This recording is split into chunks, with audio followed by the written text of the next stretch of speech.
नमस्कार प्यारे मित्रों, आज जानेंगे करंट अफेयर के बारे में जो आगामी परीक्षाओं के लिए महत्वपूर्ण होती है। उसी करंट अफेयर पर चर्चा किया जाता है। आइए जान लेते हैं।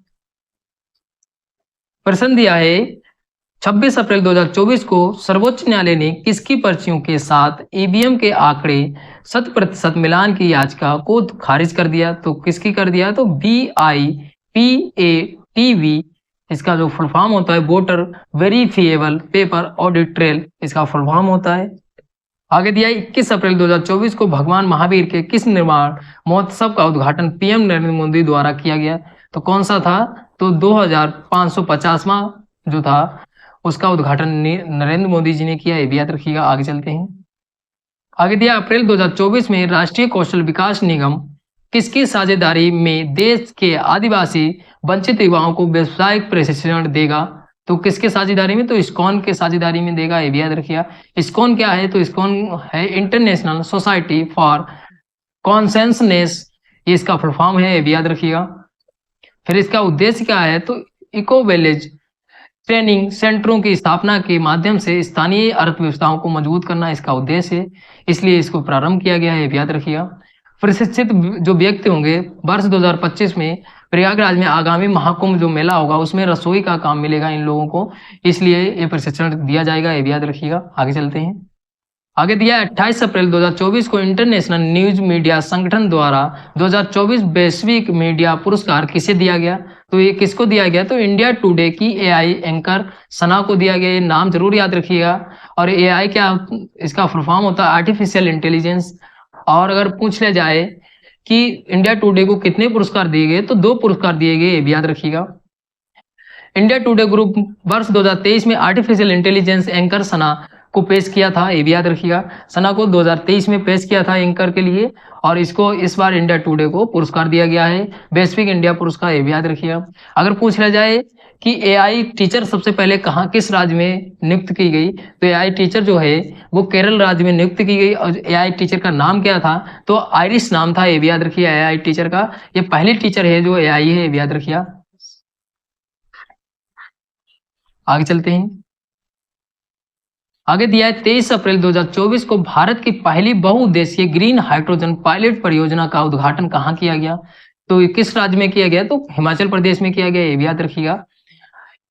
इसका उद्घाटन किसने किया? तो SJVN लिमिटेड द्वारा किया गया। ये जरूर याद रखिएगा किसके द्वारा उद्घाटन किया गया, कब उद्घाटन किया गया। तो 23 अप्रैल 2024 को कहाँ पे किया गया? तो हिमाचल प्रदेश में। ये याद रखिएगा। आगे देख लेते हैं। आगे दिया 23 अप्रैल 2024 को किस राज्य ने खाद्य पदार्थों में तरल नाइट्रोजन के उपयोग की निगरानी रखने का आदेश दिया? तो किस राज्य ने दिया? तो तमिलनाडु ने दिया। ये भी याद रखिएगा। नाइट्रोजन जो गैस है ये पॉप्स वगैरह आते हैं उसमें भी भरी होती है, और इस पर निगरानी रखने के लिए किस राज्य ने आदेश दिया? तो तमिलनाडु ने। ये भी याद रखिएगा। आगे दिया 24 अप्रैल 2024 को किस शहर में जीरो शेडो डे दर्ज किया गया? तो किस शहर में? तो बेंगलुरु में। बेंगलुरु कहाँ पड़ता है? तो आंध्र प्रदेश में पड़ता है। ये भी याद रखिएगा। आगे चलते हैं। आगे दिया 1 मई 2024 को एयर इंडिया ने नई दिल्ली दुबई मार्ग पर किस एयरबस विमान का संचालन शुरू किया? तो कौन सा विमान है? तो A350 है 900 विमान शुरू किया। ये भी याद रखिएगा। फिर आगे दिया मई 2024 में राजस्थान की अरावली पर्वतमाला में अवैध खनन पर रोक का आदेश किसने दिया? तो किसने दिया? तो सुप्रीम कोर्ट ने दिया। ये भी याद रखिएगा। आगे चलते हैं। आगे दिया अप्रैल 2024 में किस कंपनी को सरकार से नवरत्न का दर्जा मिला है? तो किसको मिला है? तो भारतीय नवीकरणीय ऊर्जा विकास एजेंसी, जिसको इरेडा बोलते हैं। और ये जो दर्जा प्रदान कौन करता है? तो सार्वजनिक उद्यम विभाग द्वारा प्रदान किया जाता है। और अगर आप नवरत्न के बारे में पूरी वीडियो देखना चाहते हैं तो मैंने लगभग 2 महीने पहले एक वीडियो अपलोड की थी, उसमें सभी लिस्टें दिखाई है कौन सी नवरत्न कंपनियां हैं, तो आप वहां से जाके देख सकते हैं। आगे चलते हैं। आगे दिया है 26 अप्रैल 2024 को वर्ष 1997 के विस्थापन के बाद किसने पहली बार मतदाता के रूप में लोकसभा चुनाव में भाग लिया? तो किसने लिया? तो गुरु आदिवासी है। ये भी याद रखिएगा। इसने मतदाता जो लोकसभा चुनाव था उसमें भाग लिया। ये भी याद रखिएगा। और ये किस राज्य से संबंधित है गुरु? तो ये जो है वो त्रिपुरा राज्य से संबंधित है। ये भी याद रखिएगा। पहली बार भाग लिया इसलिए इंपोर्टेंट बन जाता है। आगे चलते हैं। आगे दिया है 30 अप्रैल 2024 को 26वें नौसेना प्रमुख के रूप में किसने कार्यभार संभाला है? तो किसने संभाला है? तो दिनेश कुमार त्रिपाठी हैं, इन्होंने कार्यभार संभाला है। कितने नंबर के? 26वें नंबर के कब संभाला है? तो 30 अप्रैल 2024 को, ये भी याद रखिएगा। फिर आगे दिया है 29-30 अप्रैल 2024 को महत्वपूर्ण खनिजों को 2 दिवसीय शिखर सम्मेलन का आयोजन कहाँ किया गया? तो कहाँ किया गया? तो नई दिल्ली में किया गया, ये भी याद रखिएगा। खनिजों पर 2 दिवसीय शिखर सम्मेलन का आयोजन खान मंत्रालय द्वारा किया गया, ये भी याद रखिएगा। किसके द्वारा किया गया, कहाँ पे किया गया, कब किया गया? तो ये चीजें आपको 3 पॉइंट्स याद रखने हैं, ये भी याद रखिएगा। आगे चलते हैं। आगे दिया है 29 अप्रैल 2024 को प्रसिद्ध चित्रकार रवि वर्मा की पहली वास्तविक प्रति किस अवसर पर जारी की गई? तो किस अवसर पर जारी की गई? तो 176वीं जयंती पर जारी की गई, ये भी याद रखिएगा। एक प्रति क्लीम नूर पैलेस त्रिवेंद्रम में जारी किया गया, ये भी याद रखिएगा। रवि वर्मा की इस पेंटिंग का नाम इंदु लेखा है, ये नाम जरूर याद रखिएगा। और कब जारी की गई? तो 176वीं जयंती पर जारी की गई, ये भी याद रखिएगा। आगे चलते हैं। आगे दिया है 30 अप्रैल 2024 को भारत सरकार ने किस अधिनियम को बदलने हेतु विस्फोटक विधेयक 2024 पेश करने की घोषणा की? तो किसको की? तो विस्फोटक अधिनियम 1884। सरकार के विस्फोटक विधेयक 2024 के मसौदे में लाइसेंस जारी करने के लिए प्राधिकरण का गठन किया गया, ये भी याद रखिएगा। दिया है 25 अप्रैल 2024 को किस आयोग ने त्वरित फॉरेंसिक जांच के लिए उन्नत प्रयोगशालाओं की संख्या में वृद्धि की मांग की है? तो किसने की है? तो राष्ट्रीय मानवाधिकार आयोग है, इसने बढ़ोतरी की मांग की है, याद रखिएगा। फिर आगे दिया किस राज्य में चाकू काल के सिक्के मिले हैं? तो किस राज्य में मिले? तो तेलंगाना में मिले हैं। आगे दिया पहली बार अंडमान और निकोबार की कौन सी जनजाति के लोगों ने मतदान किया? तो कौन सी जनजाति है? तो सोमपेन जनजाति है, इसने मतदान किया है। और कितने लोगों ने पहली बार मतदान किया है? तो 7 सदस्यों ने मतदान किया है, ये भी याद रखिएगा। आगे चलते हैं।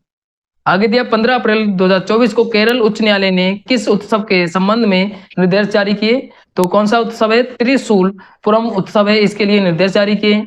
निर्देश के अनुसार उत्सव के दौरान हाथियों और लोगों के बीच 6 मीटर की दूरी अवश्य होनी चाहिए, ये निर्देश जारी किया है, ये भी याद रखिएगा। आगे दिया बंबई उच्च न्यायालय ने धन संशोधन के मामले में एक वरिष्ठ नागरिक से रात भर पूछताछ करने के कारण प्रवर्तन निर्देशालय की निंदा क्यों की? तो क्योंकि तो बुनियादी मानवाधिकार का उल्लंघन किया, इसलिए निंदा की। अनुच्छेद 21 के तहत जो नींद का अधिकार है वो एक मौलिक अधिकार है, ये भी याद रखिएगा। और वरिष्ठ जो जिससे पूछताछ की उनका नाम क्या है? तो राम इसरानी इनका नाम है और 64 वर्ष के हैं, ये भी याद रखिएगा। आगे दिया वाइस वॉच इंडिया के अध्ययन के अनुसार STEM संकाय में कितनी प्रतिशत महिलाएं हैं? तो 13.5% हैं, ये भी याद रखिएगा। STEM का मतलब होता है साइंस टेक्नोलॉजी इंजीनियरिंग मैथ। 98 विश्वविद्यालयों में शोध किया है, ये भी याद रखिएगा महिलाओं ने। और सबसे कम प्रतिनिधित्व किस में रहा है महिलाओं का? तो इंजीनियरिंग में रहा है। कितना है? तो 9.2% है। और सबसे ज्यादा अगर पूछ लिया जाए तो जीव विज्ञान के क्षेत्र में कितना है? तो 25.5% है, ये भी याद रखिएगा। आगे चलते हैं। आगे दिया हाल ही में खबरों में रहा विश्व का सबसे ऊंचा बड़ा बौद्ध स्तूप कौन सा है? तो कौन सा है? तो केसरिया स्तूप है।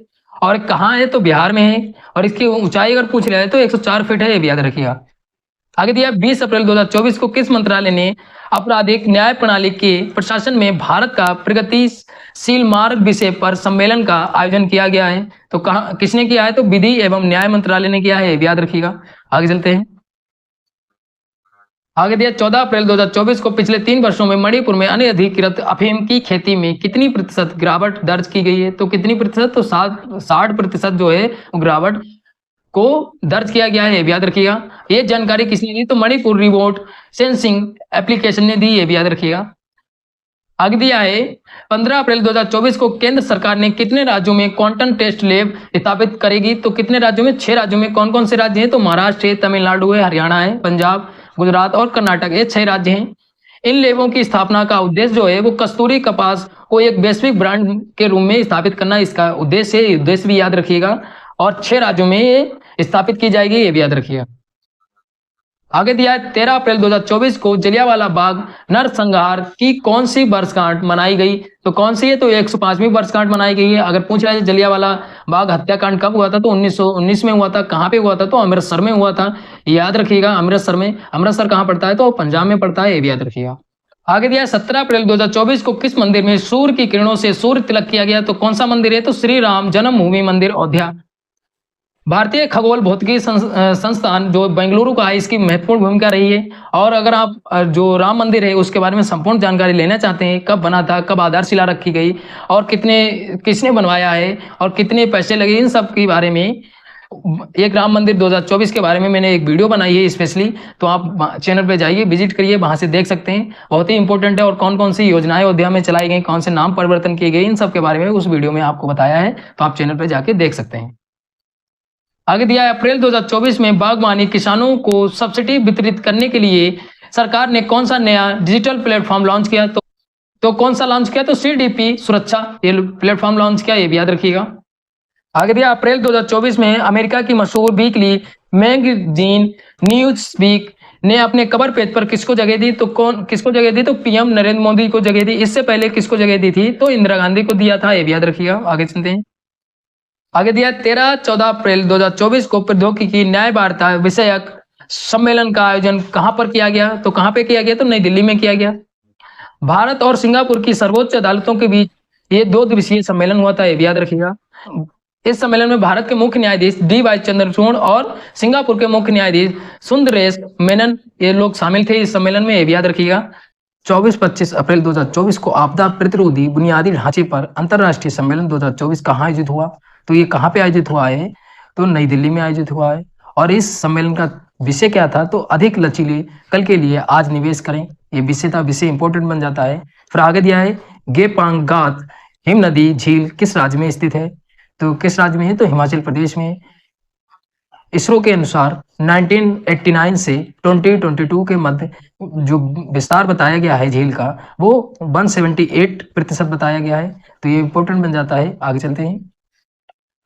आगे दिया है, 23 अप्रैल 2024 को इंडियन स्टेट इलेक्ट्रिसिटी ट्रांजिशन 2024 नामक रिपोर्ट किसने जारी की? तो ये किसने जारी की? तो Institute for Energy Economics and Financial Analysis एबर ने जारी की। देश की स्वच्छ ऊर्जा परिवर्तन की दौड़ में जो अग्रणीय राज्य बताए गए हैं वो कर्नाटक, गुजरात बताए गए हैं। राज्यों को सुरक्षित ऊर्जा परिवर्तन की दिशा में प्रयास करने का बढ़ावा की जरूरत जो है वो झारखंड, बिहार, पश्चिम बंगाल और उत्तर प्रदेश को है। और इस रिपोर्ट में 21 राज्यों को शामिल किया गया था, ये भी याद रखिएगा। अग्रणीय कौन रहे? कर्नाटक, गुजरात रहा है, ये भी याद रखिएगा। गुजरात और कर्नाटक अपनी बिजली खपत का जो है, गुजरात जो है 17%, कर्नाटक जो है वो 37% हरित ऊर्जा से पूर्ति करता है। तो ये इंपॉर्टेंट बन जाता है, कितना प्रतिशत हरित ऊर्जा से पूर्ति करता है। आगे चलते हैं। आगे दिया है, 22 अप्रैल 2024 को गुजरात के इतिहास में पहली बार किस लोकसभा प्रत्याशी को निर्विरोध निर्वाचित किया गया है? तो किसको निर्वाचित किया गया है? तो मुकेश दलाल, ये भाजपा से हैं, इनको निर्विरोध निर्वाचित किया गया है। और कौन से सीट से निर्वाचित किया गया है? तो सूरत की सीट से निर्वाचित किया गया है, ये भी याद रखिएगा। 23 अप्रैल 2024 को किस संस्था ने innovative 3D printed dummy ballot unit का अनावरण किया? तो किसने किया? तो IIT गुवाहाटी ने किया, ये भी याद रखिएगा। IIT गुवाहाटी द्वारा इस डमी बैलेट यूनिट का उद्देश्य जो है वो मतदाता जागरूकता है, इसका उद्देश्य है, उद्देश्य भी याद रखिएगा। अगर आप IIT जो अभी रैंकिंग QS रैंकिंग जारी हुई है उसमें कौन सी IIT शीर्ष स्थान पे रही हैं उसके बारे में मैंने अभी हाल ही में वीडियो अपलोड की है चैनल पे, आप विजिट करिए, वहां से देख सकते हैं कौन कौन सी IIT टॉप पे रही हैं भारत में। आगे चलते हैं। आगे दिया, 22 अप्रैल 2024 को भारत में अवस्थित कौन सा दूतावास मिलियन मियाबाग की परियोजना में शामिल हो गया? तो इसराइली दूतावास। और मियाबाग की परियोजना शहरों में वनीकरण है, ये भी याद रखिएगा। इस परियोजना के तहत दिल्ली तथा NCR में 1 मिलियन मतलब 10 लाख वृक्ष लगाने का लक्ष्य रखा गया है, ये भी याद रखिएगा। ये विधि सर्वप्रथम कहाँ अपनाई गई थी? तो जापान में अपनाई गई थी, ये भी याद रखिएगा। आगे दिया, 22 अप्रैल 2024 किस संस्था ने वैश्विक सैन्य व्यय का ट्रेंड 2023 रिपोर्ट जारी किया? तो किसने जारी किया? तो Stockholm international peace research centre SIPRI ने जारी किया। इस रिपोर्ट के अनुसार जो शीर्ष 3 देश रहे हैं वो कौन से रहे हैं? तो USA, चीन और रूस। इन्होंने सैन्य विभाग पे जो है वो सबसे ज्यादा पैसा खत्म किया इन देशों ने। और अगर भारत की बात करें तो इस रिपोर्ट में भारत का जो स्थान है वो 4था स्थान है। वर्ष 2023 में भारत का कुल जो सैन्य व्यय बताया गया है इस रिपोर्ट में वो 83.6 बिलियन डॉलर बताया गया है, ये याद रखिएगा। फिर अगर वैश्विक में देखें वर्ष 2023 में वैश्विक सैन्य व्यय बताया गया जो 2443 बिलियन डॉलर बताया गया है। वर्ष 2023 में वैश्विक सैन्य व्यय बढ़कर वैश्विक GDP के 2.3% हो गया है। ये जीडीपी भी याद रखिएगा कितना बढ़कर हो गया है, और कितना वैश्विक हुआ, मतलब विश्व में कितना सैन्य जो विभाग है उस पर पैसा खत्म किया गया है, और भारत ने कितना खत्म किया है, और भारत के कौन से रैंक पे रहा है भारत। तो इन चीजों को याद रखना है, और टॉप पे कौन से देश रहे हैं। और अगर हथियारों में पूछ लिया जाए तो हथियारों में आयात करने में भारत फर्स्ट नंबर पे रहा है, ये भी याद रखिएगा। आगे दिया अप्रैल 2024 में क्यूएस वर्ल्ड यूनिवर्सिटी रैंकिंग में भारतीय विश्वविद्यालयों की औसत रैंकिंग में इस बार कितना सुधार हुआ है, तो कितना हुआ, तो 14% हुआ है। वर्ष 2017 से 2022 तक भारत में अनुसंधान में कितनी प्रतिशत बढ़ोतरी हुई है, तो 54% बढ़ोतरी हुई है, ये भी याद रखिएगा। अगर भारत की बात करें तो भारत जो है अनुसंधान में चौथा स्थान लेकर आया है क्यूएस रैंकिंग में, ये भी याद रखिएगा। और अगर आप क्यूएस रैंकिंग के बारे में अभी हाल ही में जारी हुई है, कौन कौन सी आईआईटी कौन सी रैंक पे रही हैं, तो इन सब के बारे में मैंने स्पेशली वीडियो बनाई है क्यूएस रैंकिंग 2024 के बारे में। अभी हाल ही में पिछले वीक में वीडियो अपलोड हुई है, तो आप चैनल पे जाके मैंने एक एक यूनिवर्सिटी की रैंकिंग अलग अलग बताई है, लिस्ट दिखाई है बाकायदा, तो आप चैनल पे जाइए वहां से देख लीजिएगा। आगे चलते हैं। आगे दिया है अप्रैल 2024 में किस राज्य में अफ्रीकी स्वाइन बुखार फैल गया, तो किस राज्य में, तो मिजोरम में फैल गया। पशुपालन पशु चिकित्सा विभाग ने सुगर जानवर को आयात करने के और निर्यात करने पर प्रतिबंध लगा दिया, ये भी याद रखिएगा। दिया है 2 मई 2024 को इजराइल के साथ किस देश ने सभी प्रकार के आयात निर्यात पर रोक लगा दी, तो किसने लगा दी, तो तुर्की ने लगा दी। इस रोक के बारे में तुर्की ने फिलिस्तीन क्षेत्र में मानवीय संकट का हवाला दिया है, ये भी याद रखिएगा। अगला दिया है 2 मई 2024 को 12वां भारत नीदरलैंड विदेश कार्यालय परामर्श कहाँ आयोजित हुआ है, तो कहाँ आयोजित हुआ है, तो हेग कहाँ पड़ता है, तो नीदरलैंड में। आगे चलते हैं। आगे दिया 27 अप्रैल 2024 किस देश ने वर्ष 2024 की G7 शिखर सम्मेलन के लिए भारत को आमंत्रित किया, तो किस देश ने आमंत्रित किया, तो इटली ने आमंत्रित किया। और ये शिखर सम्मेलन जो होगा वो कहाँ पे होगा, तो वोरगो एग्राजिया, ये एक स्थान है, शहर है, यहाँ पे आयोजित होगा, ये भी याद रखिएगा। और ये कब से कब तक आयोजित होगा, तो 13 से 15 जून 2024 के बीच आयोजित होगा, ये भी याद रखिएगा।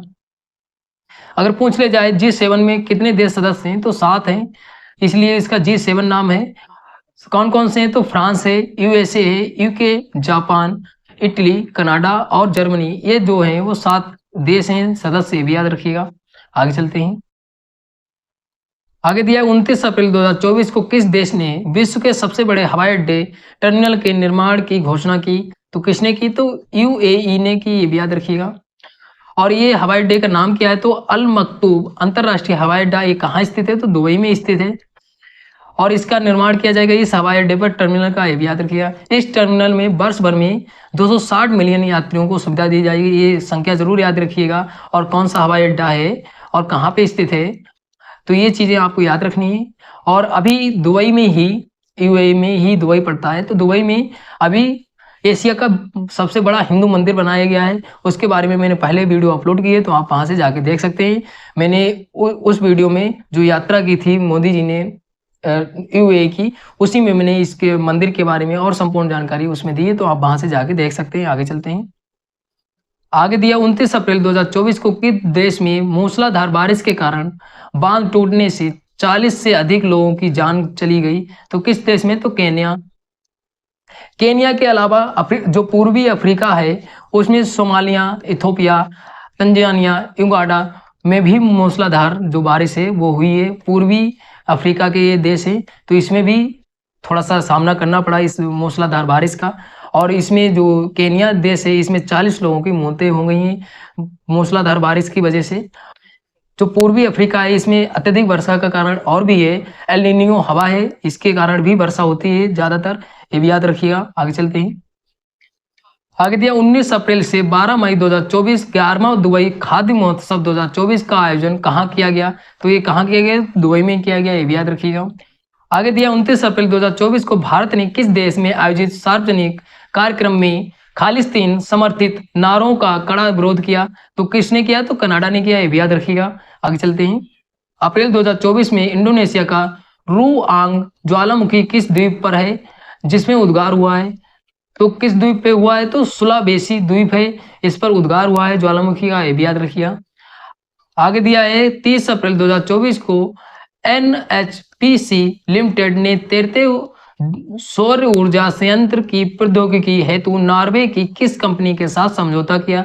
तो कौन सी कंपनी है? तो ओशन सन ये कंपनी है, इसके साथ समझौता किया है तैरते सौर ऊर्जा संयंत्र को लगाने के लिए, ये भी याद रखिएगा। आगे चलते हैं। आगे दिया है 30 अप्रैल 2024 को किन देशों द्वारा भारतीय मसालों पर प्रतिबंध लगाया गया है? तो कौन से देश हैं? तो सिंगापुर, हांगकांग, इन देशों ने भारतीय मसालों पर प्रतिबंध लगा दिया गया है। अब सवाल ये भी बन सकता है कि कौन सी कंपनी के जो मसाले हैं जिस पे प्रतिबंध लगाया गया है? तो दो कंपनियां हैं, एवरेस्ट कंपनी का मसाला और MDH जो कंपनी का मसाला है, इन दो कंपनियों के मसालों पर प्रतिबंध लगाया गया है। किसके द्वारा? सिंगापुर, हांगकांग के द्वारा, ये भी याद रखिएगा। क्यों, क्या कारण रहा है कि ये प्रतिबंध लगा दिया गया है सिंगापुर और हांगकांग के द्वारा? तो जो कारण जान लेते हैं। कारण दिया है कैंसर पैदावार करने वाले कीटनाशक एथिलीन ऑक्साइड का स्वीकार सीमा से ज्यादा उपस्थित थी। मतलब जो मसाले बनाए जाते हैं, जो एथिलीन ऑक्साइड जो है जितनी निर्धारित है उससे ज्यादा इसमें पाई गई मसालों में, इसलिए सिंगापुर और हांगकांग ने प्रतिबंध लगा दिया गया है, ये भी याद रखिएगा। आगे चलते हैं। आगे दिया है 30 अप्रैल 2024 को श्रीलंका स्थित किस बंदरगाह की नवीकरणीय परियोजना हेतु भारत में पूरी लागत देने की घोषणा की है? तो भारत ने कौन सा बंदरगाह है जिसमें नवीकरणीय परियोजना हेतु पूरी लागत देने की घोषणा की है? तो कांकेस थुराई बंदरगाह जो है वो श्रीलंका में है और इसमें पूरी लागत देने की घोषणा किसने की है? तो भारत ने की है, ये भी याद रखिएगा। ये बंदरगाह कहाँ पे स्थित है? तो ये बंदरगाह जो है भारत के कराईकल जो बंदरगाह है पुडुचेरी में, उससे 104 किलोमीटर दूर स्थित है, याद रखिएगा। तो इसकी दूरी भी पूछी जा सकती है कि जो पुडुचेरी में जो बंदरगाह है उससे दूरी कितनी है? तो 104 किलोमीटर की दूरी है कांकेस थुराई जो बंदरगाह है इसकी, ये भी याद रखिएगा। आगे दिया है 3 मई 2024 को बांग्लादेश में भीषण गर्मी के बीच कितने वर्षों बाद इस बार नमक का उत्पादन सर्वाधिक हुआ है? तो कितने वर्षों के बाद हुआ है? तो 63 वर्षों के बाद नमक का जो उत्पादन है बांग्लादेश में सबसे अधिक हुआ है, ये भी याद रखिएगा।